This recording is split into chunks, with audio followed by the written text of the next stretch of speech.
एक राजा थे, नास्तिक थे, भगवान में कोई विश्वास नहीं था, राजपाट का आनंद ले रहे थे। ठीक। तो एक दिन रथ पर आए एक संत आए उनके सामने। संत ने कहा राजा को कि मुझे आपसे दान चाहिए। तो राजा ने कहा कि ये मेरी नियति में नहीं है, मैं दान वान नहीं देता। तो संत ने कहा कि नहीं, मुझे तो आपसे दान चाहिए ही चाहिए। तो राजा ने कहा कि मेरे पास कुछ फालतू है ही नहीं देने के लिए, आप जाइए यहाँ से।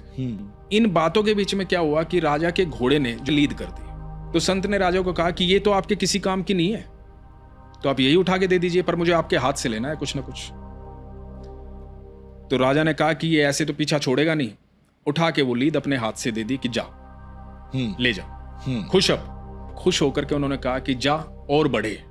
अगले दिन सुबह राजा बालकनी में बैठे अपने राजमहल की, और बड़ी बदबू आ रही। तो सामने देखा कि लीद का पहाड़ बना हुआ है। तो बुलाया अपने सैनिकों को, ये क्या है, हटाओ इसको। वो हटवाया गया, लेकिन वो फिर बन गया।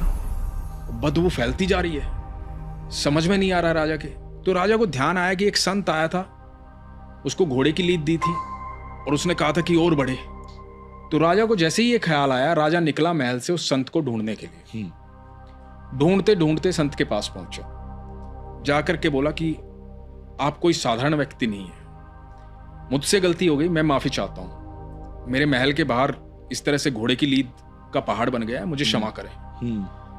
तो संत ने कहा कि भाई वो तो आपके कर्म है, आप मुझे धन देते तो धन बढ़ता, आपने जो दिया, मेरा तो कर्तव्य बनता है कि मैं आपको आशीर्वाद दूं। तो मैंने आपको इस तरह का आशीर्वाद दिया, तो अब आपका ये बढ़ रहा है, तो ये तो आपके कर्म है, आपको भोगने पड़ेंगे। राजा ने कहा कि महाराज मुझे क्षमा करें, मुझसे गलती हो गई, अब मेरे अंदर वो सुधार आ जाएगा, आप निश्चिंत रहें, तो कुछ तो निवारण होगा इसका। तो संत ने कहा कि हाँ, निवारण है, लेकिन मुझसे कोई प्रश्न नहीं पूछेगा जब तक निवारण ना हो जाए। ओके। तो राजा ने कहा कि ठीक है। तो संत ने कहा कि जा अपनी प्रजा में कुछ ऐसा फैला दे कि लोग तेरी बुराई करने लग जाए। अब राजा वापिस आया।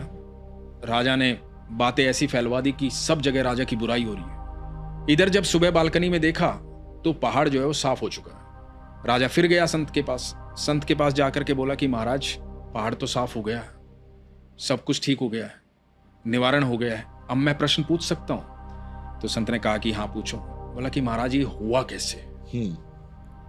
तो संत ने कहा कि जब लोग तुम्हारी बुराई कर रहे थे ना, तो तुम्हारे प्रारब्ध को काट रहे थे, तुम्हारे बुरे कर्मों के हिस्सेदार बन रहे थे, तो तुम्हारे सारे प्रारब्ध उन लोगों ने खत्म कर दिए, इसलिए ऐसा संभव हुआ। तो आज के बाद कभी कोई बुराई करे तो उनका धन्यवाद करना।